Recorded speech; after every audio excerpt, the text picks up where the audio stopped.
Hello, I'm Dr. Cindy Burnett, and today is Teacher Tip Tuesday.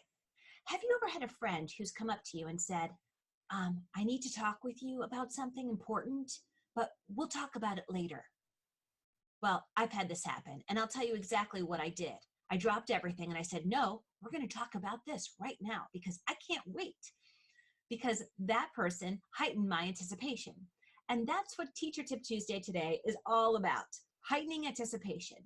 How do you get your students to think about what you're going to be teaching before it even happens? Now, I have some very quick strategies that I'd like to share with you today. And I'd also like to say that this is part of the Torrance Incubation Model for Creative Teaching and Learning.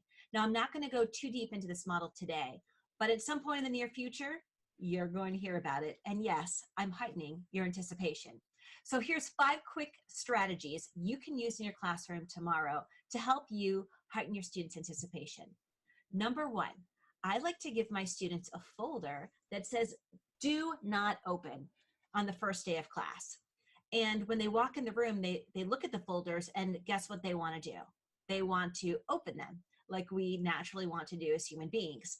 And typically I have something from the lesson, but they don't get to actually look at it until I tell them to open it.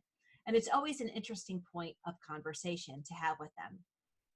Another idea is you can have flip chart around your walls in your room. So it's covering white all the way around your room. And when students walk in, they might look around and say, I wonder what we're doing today. Why are there markers and crayons on our desks? And then use those markers and crayons to help them visualize their lesson as they go through what they're learning.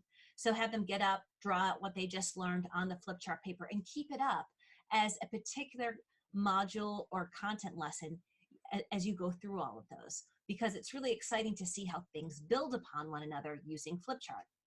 Another thing you can do is rearrange the classroom.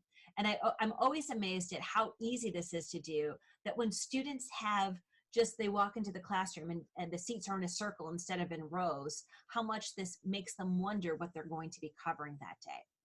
Another strategy is to take an object in your classroom and wrap it up. Maybe you just put a big cloth over it, or maybe you actually wrap it with wrapping paper, and then write on the top, do not open until this date. You will need to plan ahead to do this, but inside that package, you will have something that will relate to the lesson that you're going to be covering on that day. But up until that day, they'll be wondering, what do you think is in that package? I can't wait to open the package. Tomorrow, we get to open the package. And it's just amazing to see how excited you can get your students on a topic that may be incredibly dull just by giving them these little prompts of, I can't wait to share this with you, or you're going to be so surprised when this is revealed. So how do you heighten your students' anticipation in your classroom? I would love for you to share in the comments below. And if you like this teacher tip, give it a thumbs up and subscribe to our station TUBEity for weekly tips on Tuesday. Thanks and have a great week.